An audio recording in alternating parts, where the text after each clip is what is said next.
So 2 developments this morning. Number 1, I think our friend may be back. I haven't told Marissa yet.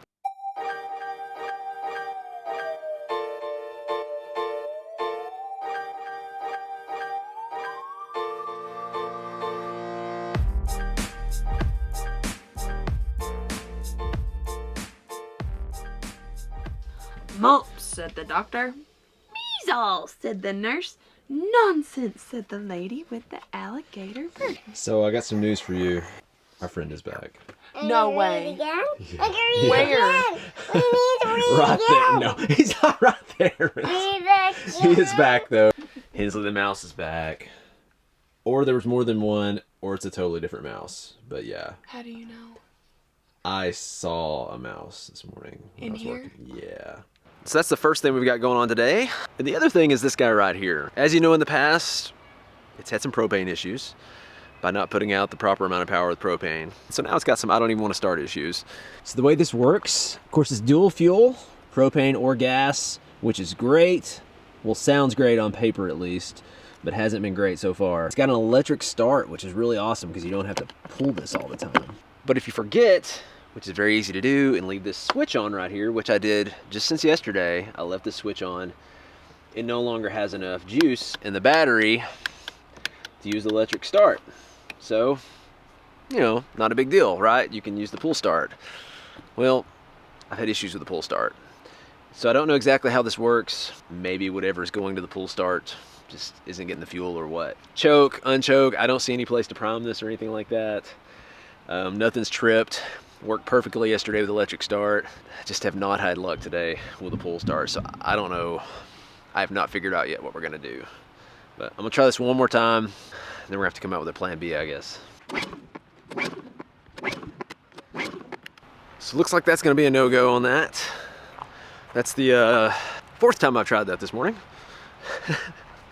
And I've been trying it and then giving it 10-15 minute break in case it's flooded, coming back, trying it again. There's pretty much no internet to look much of anything up because the one tower that's around here I think is over congested. So plan B is we have a little bit of juice left in our batteries in the RV. So I'm gonna try to take that juice and start charging up the battery and the generator.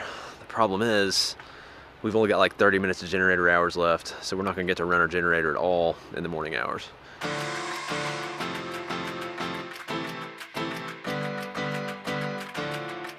Charger for the battery on the generator that operates the quick start is this. Extension cord that I'm hoping will reach.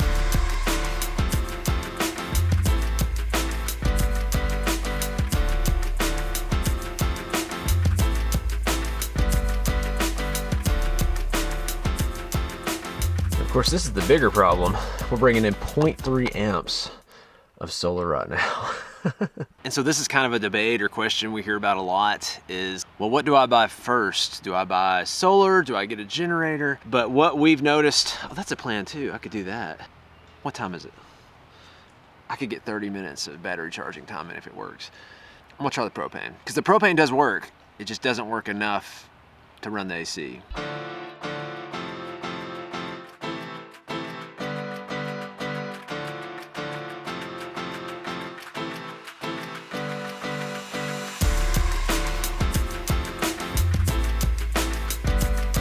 This is a regulator that comes with a generator for the propane because propane has to be regulated at certain speeds or whatever to operate different things. You can't just necessarily hook up a grill or a generator and assume it's the right speed coming straight out of the tanks. Things have to be regulated.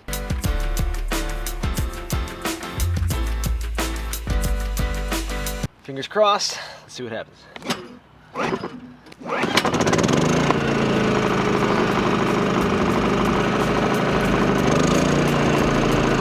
We got it, Hensley! Yay! Say generator! Generator. So we got a 50 amp charger. It's bringing in 40 right now. Solar's still not doing much of anything, but that's okay. Even just 30 minutes with this is gonna be nice. So I'll take 30 minutes of charge time. So one of the debates you'll see out there, and one of the questions we've been asked a lot, is like, in what order do you buy these things? Do you get the generator first? Do you get the solar first? How much solar do you get if you're getting solar when you're starting out? I think unless everybody in your group, family or husband, wife, whatever, 100% agrees that you're totally cool with living off the grid. You'll never need AC no matter how hot it gets, and you know, all that, and you're gonna just put a ton of solar in, whatever, you're probably gonna need a generator of some sort, especially starting off. Now, some people have gravitated to not using a generator at all, but that's not the norm. Getting the generator is one of your best first buys. Before you put money into the batteries, before you put battery into the solar, get you a good generator. Secondly, probably even before solar, I would make sure you got some good batteries. If you bought an RV that's used and the batteries are older, or even if it's a new one and say they're just, you know, you got maybe 100 or 200 amp hours and you want, it wouldn't hurt to get more than that, especially if you think you're gonna use it later. Get you some really good batteries to put in the RV. And then thirdly, I would look at the solar. And even starting out with the solar, it's not a bad idea to just get one of the foldable kits you can get out with the built-in inverter and all that, and you can just hook that up to your batteries to start off with. You know, they're not crazy expensive like they used to be to get those kits. Instead of going out and just spending thousands and thousands of dollars of pumping money into solar and then realizing you hate boondocking, or realize maybe it's not enough, or you got the wrong thing, or you know, we're a fan of gradual progression unless you've got a lot of experience in it. And that's kind of what we've done. Yeah, we've made some mistakes, but we've made small mistakes along the way, so there's not like just one massive large mistake that just knocks us off the road or something. Ready? You wanna make a pizza? Okay. Woohoo! Whoa. Like kiss Last yours. one. What kiss Whoa, yours? is it like- Daddy. So one of the really cool things about meeting families on the road is seeing what they're eating and getting recipes. Like, I love that. So this was from a family that we met on the road. It was his grandmother's recipe.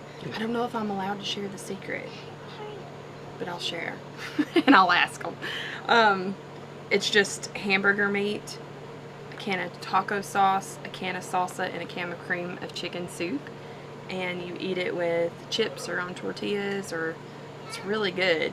You can also chop up some vegetables and throw in there if you want to give it some extra hidden vegetables. So we can put like mushrooms or green pepper or whatever you got cleaning out the fridge, zucchini, stuff like that you can hide in it. But or it's good all by itself.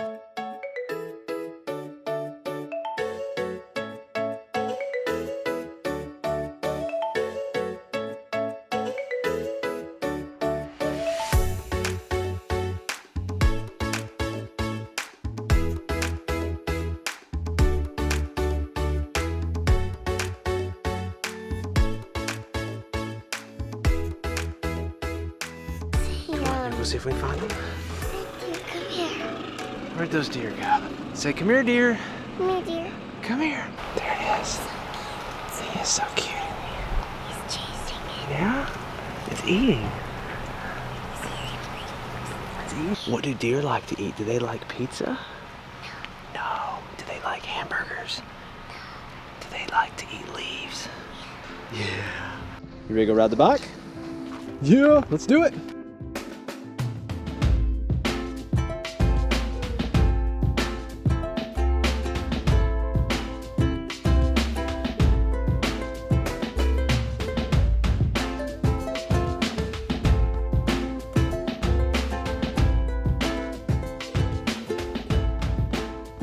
The wind generally blows up the lake, but give yourself more time to paddle back, or just take note of which direction the wind is blowing, so you know, oh, it's pushing me out, it's going to take me longer to paddle back, or it's really hard to paddle out, so maybe faster coming back.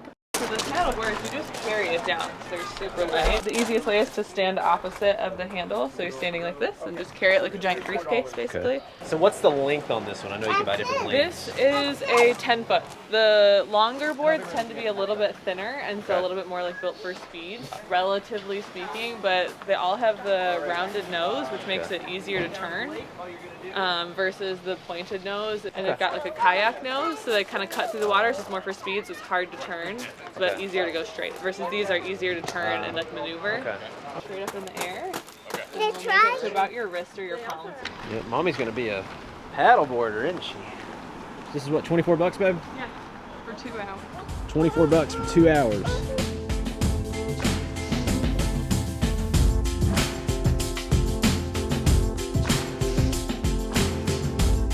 A little bit smoky today. Pretends like 7 a.m. Like I'm out here. Yep, the fog's coming off the water. Except it's not fog. So we got this inflatable paddleboard because we want to try it out. We have had an inflatable kayak before, and it worked well while it was on the water. It wasn't bad at all. But for us, it just took too long to air it up and get in the water. It took us 20-30 minutes to get it aired up in the water, and by then Hensley was almost over it. And by the time we got done, we had to dry it off and let all the air out. So we're hoping one of these could air up faster, because it's just got one reservoir, I think, where the air will go in. Maybe not quite as long to dry it off and get out of the water. You gonna do this? Yeah, I've only done this once, and I'm trying to remember how I think I just think if I how I did it. I don't know, but that water looks beautiful. Look at that. You can see so clear. Look at that, Hensley. You can see right down in there. Oh no, it's swimming.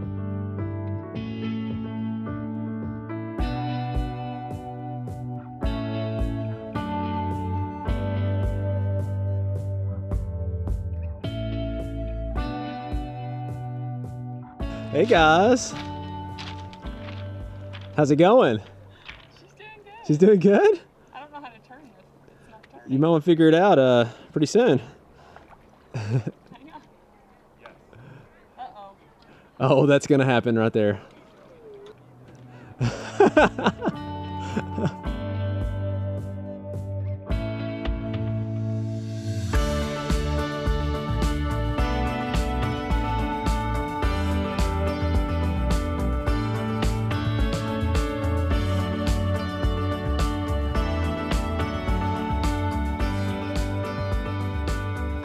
How was it? Awesome. Fun? Hensley, did you have fun? Yeah? So we learned while we were out on the water, they just closed the road to the sun, which is like, it's pretty much the park. Because that's what a lot of people come here to do, is just to take that drive and do the hikes along the way. So Apgar is before the point where they've shut everything down. So Apgar is still open where we're at, but that's pretty much it, unless you get to the other side of the park, which you can't do unless you go the long way around. Yeah, so I'm totally convinced that we need one of those now. We've talked about it for a while, but I guess we've been a little hesitant to try it out, but that was so much fun. I didn't know how Hensley would do sitting on the water, but we go to some amazing places, and that's a great way just to get on the water and see the views, and that was spectacular. So we met some locals in the area, and they invited us to come over and hang out at the West Glacier KOA where they're camping this weekend. And they have a couple little boys and invited us to be their guest and come let Hensley swim. So we don't pass up that offer. So well, this was like 3 miles from the entrance. So if you're wanting to stay with full hookups, we don't have full hookups. We got no hookups where we're at. So if you want full hookups, something like this might be a good option for you, because there's several private campgrounds around here too. We're going to call it a day, and we will catch you guys later. Right, Hensley? Catch you guys later. Get you guys later. See ya.